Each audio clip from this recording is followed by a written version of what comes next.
Hi, my name's Keith Valentine. I'm Chief Executive of Fight for Sight, and I'm here with my guide dog Dottie in the Fight for Sight shop on Ealing Broadway in West London.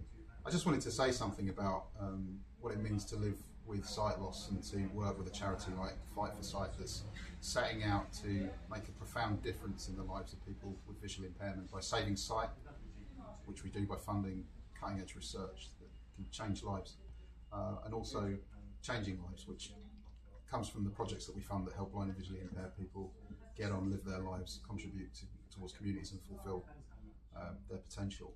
It's slightly different, I think, for me than it might be for a chief exec that is sighted working in this sector, because I've experienced sight loss myself, the journey from being able to drive to not being able to drive, from being able to see what's in front of you to not being able to see what's in front of you. And it's a kind of peculiar thing. One of the things as I went through that was I started to meet other people that were having that experience. And one of the things that was absolutely striking was that very many people that experience sight loss are actually also contributing and volunteering and becoming part of activities that will make the community better and richer. Not always in supporting charities like Fight for Sight, which is determined to make life better for blind people, but also as people themselves in communities that do so many different things, and the sort of diversity of experience that's out there should make us all stronger. And I think I'm trying with my experience of disability to live a good life and to contribute in what I do.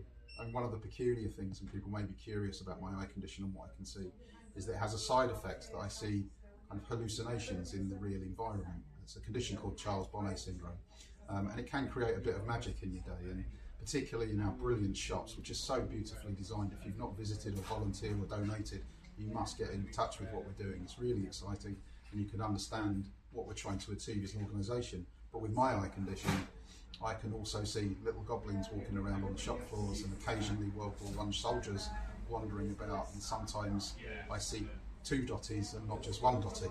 And that might sound scary to some people, but just to say this, by living with community and the people around me, being part of an organisation with a community of colleagues, the volunteers and the generous donors that work with us, my sight loss experience is really fantastic, because what I'm learning about is what we can do together. And at Fight for Sight, what we can do together is save sight and change lives. So thank you for your interest in our organisation. We are determined to go forward, and I hope you can come on that journey with us.